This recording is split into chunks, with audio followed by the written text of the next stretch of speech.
నమస్తే, welcome to APTS Telugu news బులెటిన్ల ముందుగా హెడ్లైన్స్ చూద్దాం. ఫ్యాన్ ఎప్పుడు ఇంట్లో తిరుగుతుండాలి, సైకిల్ ఇంటి బయట ఉండాలి, తాగేసిన టీ గ్లాసు సింక్ లో ఉండాలి సీఎం జగన్. రాజకీయాలు చేయాలనుకుంటే చేయండి, మాపై ఇంకో రూపంలో బురద జల్లకండి, కానీ ప్రాజెక్టు మరమ్మతులు పూర్తి చేయండి హరీష్ రావు. నేను ఎన్నికల్లో పోటీ చేయనని ఎక్కడా చెప్పలేదు నాగబాబు.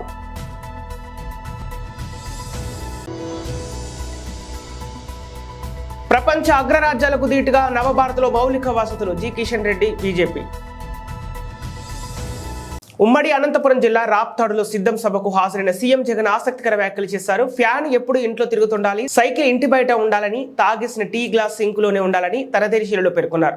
ఇది విశ్వసనీయతకు మోసకారితనానికి మధ్య జరుగుతున్న యుద్ధం. ఇది రెండు సిద్ధాంతాల మధ్య యుద్ధం అని అభివర్ణించారు. కౌరవ సేన వంటి టీడీపీ కూటమికి ఎదురుగా వెళ్తున్నది అభిమన్యుడు కాదు, గాంధవి అర్జునుడని సీఎం జగన్ స్పష్టం చేశారు. తన వెనుక శ్రీకృష్ణుడిలా ప్రజలున్నారని తెలిపారు. రాయలసీమకు సముద్రం లేకపోవచ్చు, కానీ ఇవాళ రాప్తాడులో జన సముద్రం కనిపిస్తుందని చమత్కరించారు. చంద్రబాబుకు ఇదే నా సవాల్, ఈ గడ్డపై మమకారంతో నేను ఇక్కడే ఇల్లు కట్టుకుంటున్నాను, కానీ వేరే రాష్ట్రంలో ఉంటూ ప్రజలను మోసం చేసేందుకు అప్పుడప్పుడు వచ్చే వారితో నేను యుద్ధం చేస్తున్నాను. ఇది పేదలకు పెత్తందారులకు మధ్య జరుగుతున్న యుద్ధం.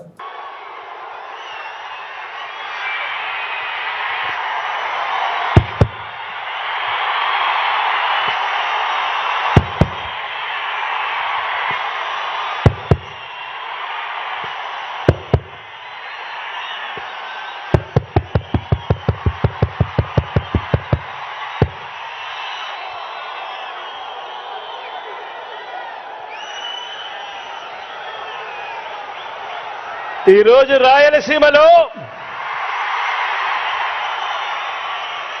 సముద్రం కనిపిస్తా ఉంది. ఈరోజు రాయలసీమలో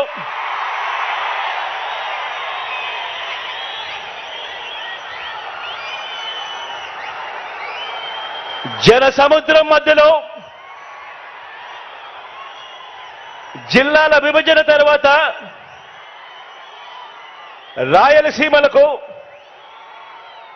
జల సముద్రం వస్తే ఈరోజు రాఫ్తాడుకు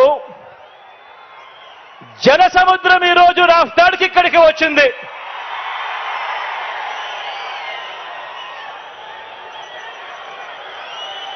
ఈ జన సముద్రానికి రాయలసీమ గడ్డకు ఇక్కడున్న ప్రతి రాయలసీమ బిడ్డకు మీ జగన్ నిండు మనసుతో, గుండెల నిండా ప్రేమతో అభివాదం చేస్తా ఉన్నాడు. సామాజిక న్యాయం అనే పదం కనీసం ఏ ఒక్కరికైనా కూడా గుర్తుకు వస్తుందా అని అడుగుతా ఉన్నాను. ఈ పెద్ద మనిషి చంద్రబాబు పేరు చెబితే ప్రతి సామాజిక వర్గాన్ని కూడా ఎన్నికలప్పుడు మేనిఫెస్టోలో రంగురంగులుగా రాయడం, ఆ తర్వాత సామాజిక వర్గాలన్నింటినీ మోసం చేయడం, ఇదే ఆనవాయితీగా పెట్టుకున్నాడు ఈ పెద్ద మనిషి చంద్రబాబు నాయుడు గారు. 1995 అప్పుడు చూసినా, 1999 పోనీ అప్పుడు చూసినా, లేక 2014 పోనీ అప్పుడు చూసినా కూడా సీఎం అయిన ఇదే పెద్ద మనిషి చంద్రబాబు గారు ఈ 3 సందర్భాలలో కూడా తెలుగుదేశం పార్టీ తరఫున తెలుగుదేశం మేనిఫెస్టో అంటూ ఇచ్చి, మీరిచ్చిన మేనిఫెస్టోలో ఏనాడైనా కూడా కనీసం 10% అమలు చేశారా అని అడుగుతా ఉన్నాను ఇదే వేదికపై నుంచి ఇదే పెద్ద మనిషి చంద్రబాబు నాయుడు గారిని. గతం ప్రజలకు గుర్తుండదు అన్న నమ్మకంతో ఇప్పుడు మరోసారి అలాంటి అబద్ధాలు, అలాంటి మోసాలు, మరో మేనిఫెస్టో పట్టుకొని బంగారు కడియం ఇస్తానని ఊబులోకి దింపి మనుషులను తినేసే కథ ఆ పులి మాదిరిగా ఈరోజు ఎర చూపిస్తా ఉన్నాడు ఈ పెద్ద మనిషి చంద్రబాబు నాయుడు గారు. రంగురంగుల మేనిఫెస్టో అంటున్నాడు, 6 స్కీములు అంటాడు, ఇంకా 6 రావాల్సినవి ఉన్నాయి అని అంటాడు. రంగురంగుల మేనిఫెస్టోతో మళ్ళీ మోసం చేసేందుకు బయలుదేరాడు ఈ పెద్ద మనిషి. నిజంగా చంద్రబాబు నాయుడు గారి మనస్తత్వం ఎలాంటిది అనంటే, చేసేది ఎలాగో మోసమే కాబట్టి అబద్ధాలు చెప్పేటప్పుడు బాబు దారిద్ర్యం ఎందుకు అన్నది బాబు నైజం. ఎలాగూ చేసేది లేదు, ఎలాగూ చెప్పేది అబద్ధాలు, ఎలాగూ చేసేది మోసమే కాబట్టి ఇక ఎలాగో మోసమే చేస్తా ఉన్నప్పుడు ఇక నోటికి కట్టడి ఎందుకు, అబద్ధాలు చెప్పేటప్పుడు బాబు దారిద్ర్యం ఎందుకు అన్నది బాబు నైజం. నమ్మినవాడు మునుగుతాడు, నమ్మించిన వాడు దోచుకోగలుగుతాడు అన్నది బాబు సిద్ధాంతం. ఆలోచన చేయమని అడుగుతా ఉన్నాను. చంద్రబాబు నాయుడు గారు 3 సార్లు ముఖ్యమంత్రి అయ్యాడు. 3 సార్లు తాను మేనిఫెస్టోను ప్రవేశపెట్టాడు. ఎన్నికలకు ముందు ప్రజలకు ఫలానిది చేస్తాను అని చెప్పి రంగురంగుల కాగితాలతో ఆశ పెట్టాడు. పెట్టిన తర్వాత ప్రతి సందర్భంలోనూ కూడా తాను చేసింది మోసం. ఆ దగ కళ్ళ ఎదుటే కనిపిస్తా ఉంది. కాబట్టే చంద్రబాబు వాగ్దానాలన్నీ మోసాలేనని, ఏనాడు అమలు చేయలేదన్న నిజాన్ని ఇంటింటికి వెళ్ళి కూడా, ఇక్కడున్న ప్రతి కార్యకర్త ఇంటింటికి వెళ్ళి కూడా చెప్పాలి. చంద్రబాబు నాయుడు గారిని, ఆయన అబద్ధాల్ని నమ్మకండి అని ప్రతి ఇంటికి వెళ్ళి చెప్పాలి. బాబు వంచల్ని, బాబు మోసాల్ని భరించలేక కదా, చంద్రబాబు నాయుడు గారి మోసాలని, చంద్రబాబు నాయుడు గారి వంచల్ని భరించలేకే కదా 5 ఏళ్ల క్రితం రాష్ట్రంలోని అన్ని సామాజిక వర్గాలు, రాష్ట్రంలోని అన్ని ప్రాంతాల వారు, మొత్తం ప్రజలందరూ కూడా చొక్కా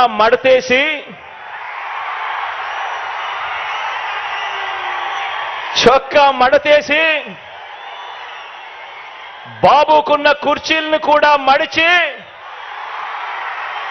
చీపుళ్లతో ఊడ్చి వారి పార్టీని శాసనసభలో 102 నుంచి 23కు తగ్గించారు కదా అని అడుగుతా ఉన్నాను. అదే పని మరోసారి చేయడానికి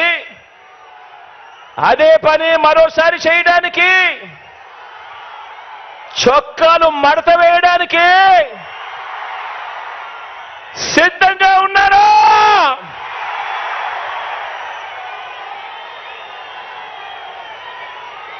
ఈ చంద్రబాబును సవాల్ చేస్తా ఉన్నాను. 14 ఏళ్ళు సీఎంగా ఉన్న మీ పేరు చెబితే ఇదే పెద్ద మనిషిని చంద్రబాబు నాయుడు గారిని ఇక్కడి నుంచి సవాలు విసిరుతా ఉన్నా. 14 సంవత్సరాలు ముఖ్యమంత్రిగా పరిపాలన చేశారు. 14 ఏళ్ళు సీఎంగా ఉన్న మీ పేరు చెబితే గుర్తుకొచ్చేది వెన్నుపోట్లు, మోసాలు తప్ప మీ పేరు చెబితే కనీసం ఒక్కటంటే ఒక్క మంచి స్కీమ్ అయినా గుర్తుకొస్తుందా అని అడుగుతా ఉన్నాను. మీరు రాజకీయాలు చేయాలనుకుంటే చేయండి, కానీ మాపై బురద చల్లాలనుకున్నా, ఇంకో రూపంలో విమర్శలు చేయాలనుకున్నా చేయండి, కానీ మేడిగడ్డ ప్రాజెక్టుకు ఈ వానాకాలంలోపు పూర్తి మరమ్మతులు నిర్వహించి సేఫ్ జోన్లోకి తీసుకొని రావాలని మాజీ మంత్రి సిద్దిపేట ఎమ్మెల్యే హరీష్ రావు అన్నారు. శాసనసభ నిరవధిక వాయిదా అనంతరం హరీష్ రావు మీడియాతో మాట్లాడారు. 6 గ్యారంటీలు అమలు చేయకుండా కాళేశ్వర ప్రాజెక్టు పేరిట కాంగ్రెస్ నేతలు గారడీ చేస్తున్నారని విమర్శించారు. నీటిపారుదలపై శాసనసభలో ప్రవేశపెట్టిన శ్వేతపత్రం పూర్తిగా తప్పుల తడక అన్నారు. ఇది వైట్ పేపర్ కాదు, పాల్స్ పేపర్ అని విమర్శించారు. అగ్రిమెంట్ చేయకుండా తెలంగాణను నిర్లక్ష్యం చేసినందుకు ఈ కాంగ్రెస్ పార్టీ నాయకులకు క్షమాపణ చెప్పాలి. 8 ఏళ్లైనా కనీసం మహారాష్ట్రతో అంతర్రాష్ట్ర ఒప్పందం చేతగాలేదంటే అది మీ చేతగానితనం, మీ నిర్లక్ష్యం కాకపోతే ఏందని నేను అడుగుతా ఉన్నా.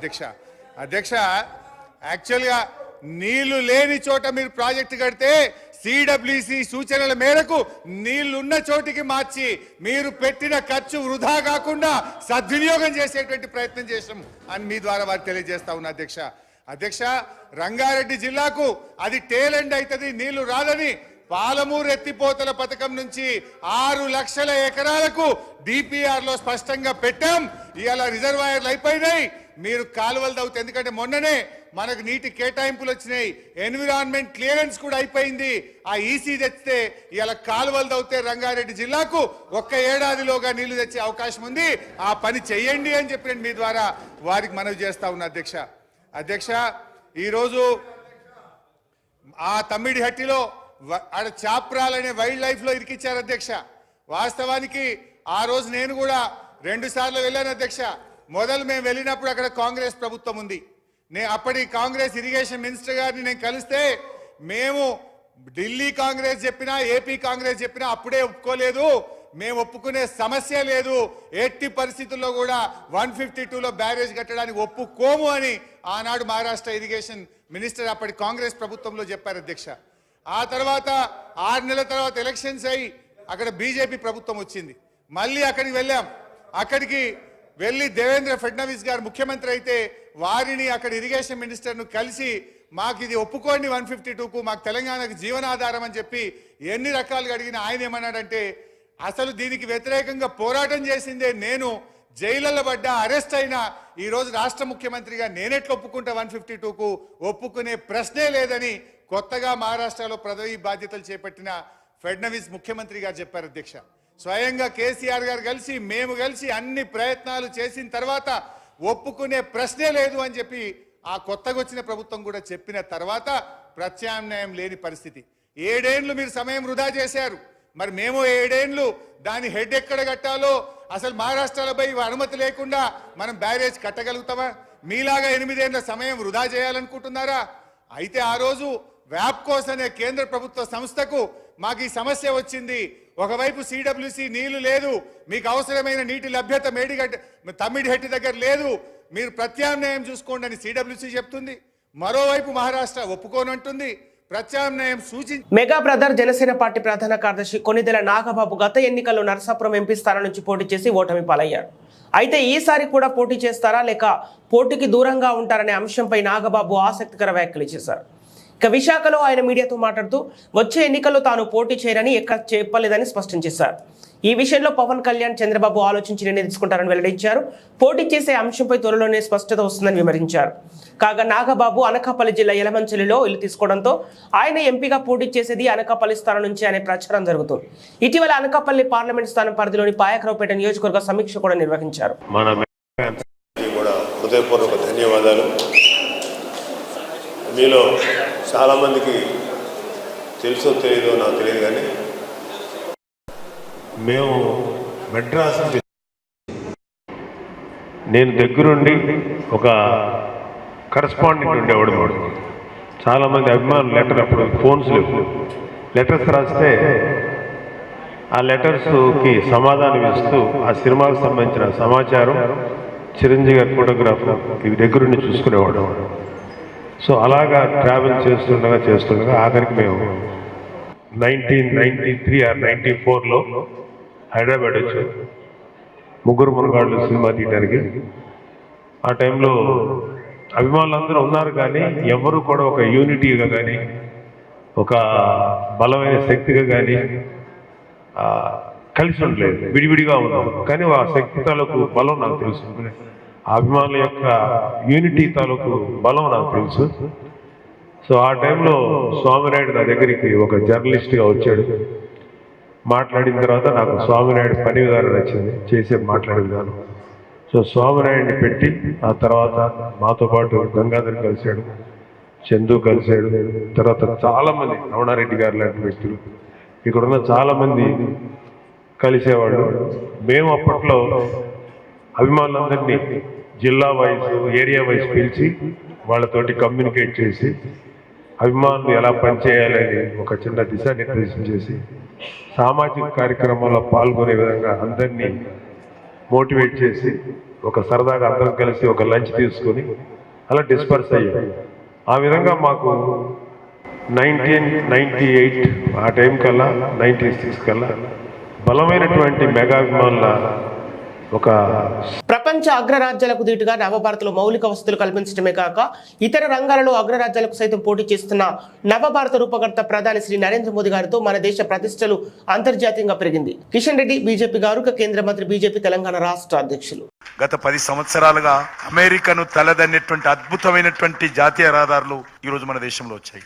అంతేకాదు ఈరోజు మన దేశం అంటే ఎక్కడ వెళ్ళినా కూడా గౌరవప్రదంగా చూస్తున్నటువంటి పరిస్థితి, చాలా పెద్ద మార్పు. ఆ రోజు మనకు తెలుసు, అమెరికా ముందు అమెరికా ప్రెసిడెంట్ వస్తే మన అధ్యక్షులు మొన్నటి వరకు మన్మోహన్ సింగ్ గారు వారు కూడా చేతులు కట్టుకుని వెళ్ళేవాళ్ళు అమెరికా ప్రెసిడెంట్ ముందు. ఈరోజు అమెరికా ప్రెసిడెంట్ మన ముందు చేతులు కట్టుకునేటువంటి పరిస్థితి వచ్చింది. ఈరోజు నరేంద్ర మోడీ గారు కూర్చుంటే మనం ఈ మధ్యలో చూస్తుంటారు, ఎక్కడో ఉన్నటువంటి అమెరికా ప్రెసిడెంట్ వచ్చి నరేంద్ర మోడీ గారికి వచ్చి ఇట్లా భుజం తట్టి కలిసి ఆయన కూర్చుంటే ఆయన వెనక నుంచి వచ్చిపోయాడు. ఆ పరిస్థితి లేదు. ఆయన పెద్ద ప్రపంచానికే రాజైనట్టు అమెరికా ప్రెసిడెంట్ ఆ కాలంలో ఉండేవాళ్ళు నరేంద్ర మోడీ గారి కంటే ముందు.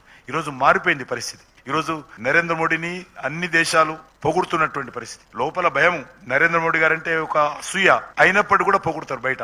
కరెక్ట్. ఈరోజు ఏంటంటే ఈ భారత్ ఏంటి, ఈ భారత్ ప్రపంచానికి నేతృత్వం వహించడం ఏంటి, వీళ్ళెక్కడ అనేటువంటి మనసులో ఉంటుంది వాళ్ళకు. కానీ తప్పదు. ఈరోజు నేతృత్వము ప్రపంచంలో వస్తున్నటువంటి పరిస్థితుల్లో great Narendra Modi the great man, Narendra Modi great అని పొగుడుతున్నారు. కానీ మనసులో ఇప్పుడు ఈ ఎలక్షన్స్ లో చాలా దేశాలు ఎంత పొగుడుతున్నప్పటికీ కూడా వాళ్ళలో నరేంద్ర మోడీ గారు ఉండకూడదు అనేటువంటిది కోరుకుంటారు. ఎందుకంటే ఈయన మరొకసారి గెలిస్తే ఇంకా ప్రపంచంలో భారతదేశ గౌరవాన్ని మరింత ఇనుమడింపచేసి మొత్తం దేశం ప్రపంచం యొక్క నాయకత్వం నీ చేతుల్లో పోతుందేమో, మా చేతులకి వెళ్ళిపోతుంది అమెరికా, మేము రాకుండా అడ్డం పడతాడేమో చైనా, అనేక దేశాలు కూడా ఆ పరిస్థితి ఉంది. ఈరోజు యూకే లాంటి దేశం కూడా స్లోగా మన పరిపాలించినటువంటి దేశం ఈరోజు వెనక్కి వెళ్ళిపోయింది. మనం డామినేట్ చేస్తున్నాం. అతిపెద్ద ఆర్థిక శక్తిగా ఈరోజు మనం ఎదిగాం. అనేక దేశాలు కూడా ఈరోజు భారతదేశం అంటే భయము, కొన్ని దేశాలు భక్తి, బయటికి కనిపించినప్పుడు కూడా అసూయ ఉంటుంది. ఎందుకంటే ఇండియా ఏంటి, ఇంత పెద్ద నేతృత్వం వహించడం ఏంటి, ఇండియా ఏంది అనేటువంటి ఒక వాళ్ళ మనస్సులో భావన ఉంటుంది. ఎప్పుడైనా ఈ వైట్ పీపుల్ ఎవరైతే ఉంటారో ఇండియన్స్ ఎప్పుడు కూడా ప్రేమతో చూడరు. కాబట్టి అయినప్పటికీ కూడా ఈరోజు పరిస్థితి ప్రపంచంలో మారింది. భారతదేశం యొక్క గొప్పతనం పెరిగింది. తూర్పుగోదావరి జిల్లా దేవరపల్లి మండలం ఎర్నగూడెంలో రంగ సాధన సమితి ఆధ్వర్యంలో ఏర్పాటు చేసిన వంగవీటి మోహనరంగ నూతన విగ్రహాన్ని వంగవీటి రాధా చేతుల మీదుగా ఆదివారం రాత్రి ఆవిష్కరణ చేశారు. ఈ కార్యక్రమంలో Telugudesam party Gopalapuram incharge Maddipati Venkataraju, Janasena incharge Doddigarla Suvarnaraju, మాజీ డీసీసీబీ చైర్మన్ కరటం రాంబాబు హాజరయ్యారు. గ్రామంలోని భారీ ర్యాలీ నిర్వహించారు. అనంతరం వంగవీటి రాధ మాట్లాడుతూ రంగా ఒక వ్యక్తి కాదని ఒక శక్తి అని, ఆయనకి రాజకీయంతో సంబంధం లేదు, పేద ప్రజల ఆశాజ్యోతి, ఆదర్శ మహానుభావులని ఆయన కొనియాడారు.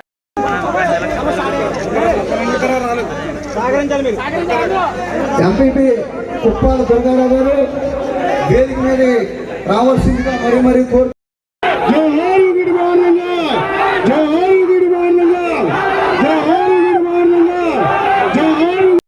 చేయనటువంటి ఒక మహోన్నతమైన నాయకుడు గారు. తాడిక పీడిత బడుగు బలహీన వర్గాలకి సంఘటనపరిచి కార్మిక కల్చర్ అంతర్వేది నేపథ్యంలో ప్రయాణికుల రద్దీని దృష్టిలో ఉంచుకొని గోదావరిలో పంట నిర్వహణ కట్టుదిట్టంగా చేయాలని అడిషనల్ ఎస్పీ భీమారావు అన్నారు. పశ్చిమ గోదావరి జిల్లా నరసాపురం మాదివాయిపాలెం రేవులో అంతర్వేది ఏర్పాటును పరిశీలించారు. అంతర్వేది లక్ష్మీ నరసింహస్వామి కళ్యాణ మహోత్సవానికి వెళ్లే భక్తులకు ఎటువంటి ప్రమాదాలు జరగకుండా కట్టుదిట్టమైన చర్యలు చేపట్టాలన్నారు. లైఫ్ జాకెట్లు నిర్వహణపై పలు సూచనలు చేశారు. ఆయన వెంట సిఐలు కెఎస్ స్వామి, కె సతీష్, ఎస్ఐ ప్రసాద్ తదితరులు పాల్గొన్నారు.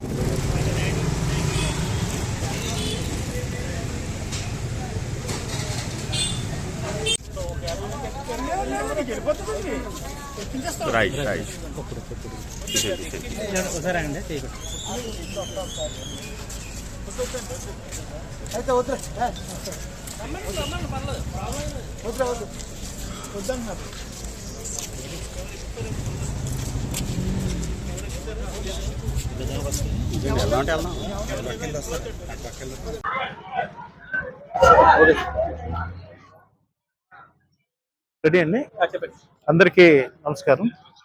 ముఖ్యంగా అంతర్వేది స్వామి దర్శనార్థం భక్తులు చాలా ఎక్కువ మంది మన నరసాపురం నుంచి, వివిధ ప్రాంతాల నుంచి, కృష్ణా జిల్లా, అదేవిధంగా వివిధ జిల్లాల నుంచి ఈ పంటి మార్గమున వెళ్తున్నందుకు అందరికీ దర్శన భాగ్యం కలగాలి, అందరూ దర్శనం చేసుకోవాలని, చక్కగా ఎటువంటి ఇబ్బందులు కలగకుండా ఉండాలనే ఉద్దేశంతో ముఖ్యంగా ఈ పంటి రాత్రిపూట వెళ్ళేటప్పుడు ఎటువంటి ప్రమాదాలు జరగకుండా ఉండాలనే ఉద్దేశంతో మా గౌరవ జిల్లా ఎస్పీ మేడం గారు శ్రీ అజిత ఐపీఎస్ వారు ఇచ్చిన ఆదేశాల మేరకు నర్సాపురం సిఏ స్వామి మరియు సిఏ సతీష్ గారు కలిసి ఇక్కడికి రావడం జరిగింది.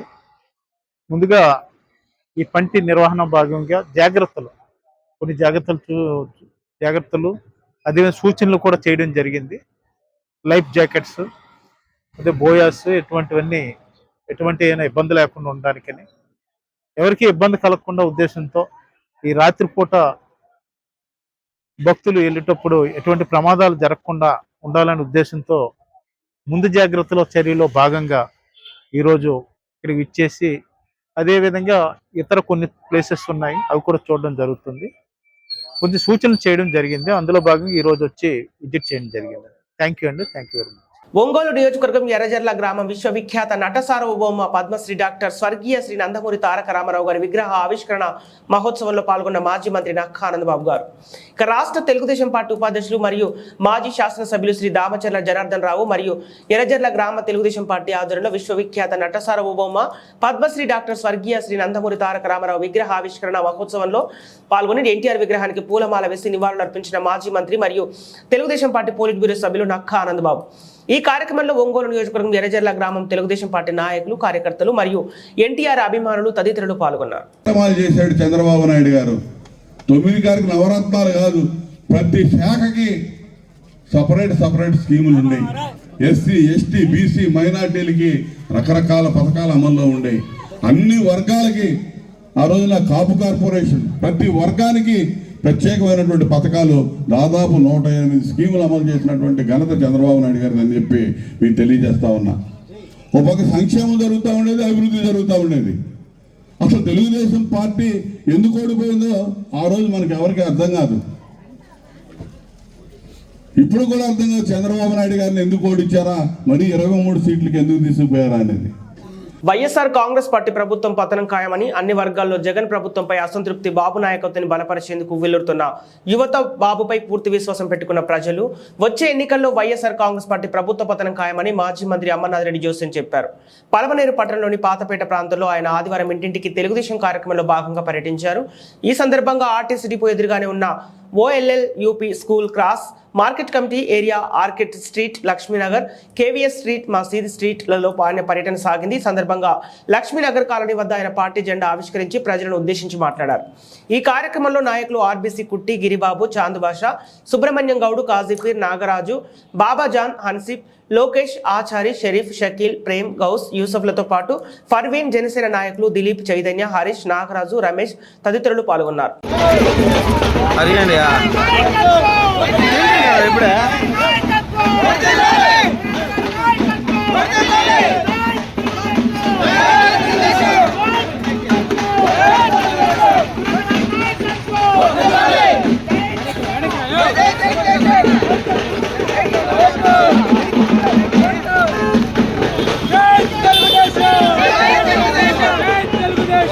బులెటిన్ ముగించే ముందు హెడ్లైన్స్ మరోసారి.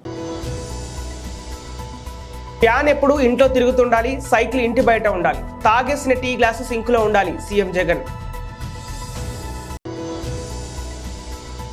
రాజకీయాలు చేయాలనుకుంటే చేయండి, మాపై ఇంకో రూపంలో బురద జల్లకండి, కానీ ప్రాజెక్టు మరమ్మతులు పూర్తి చేయండి, హరీష్ రావు. నేను ఎన్నికల్లో పోటీ చేయనని ఎక్కడా చెప్పలేదు, నాగబాబు.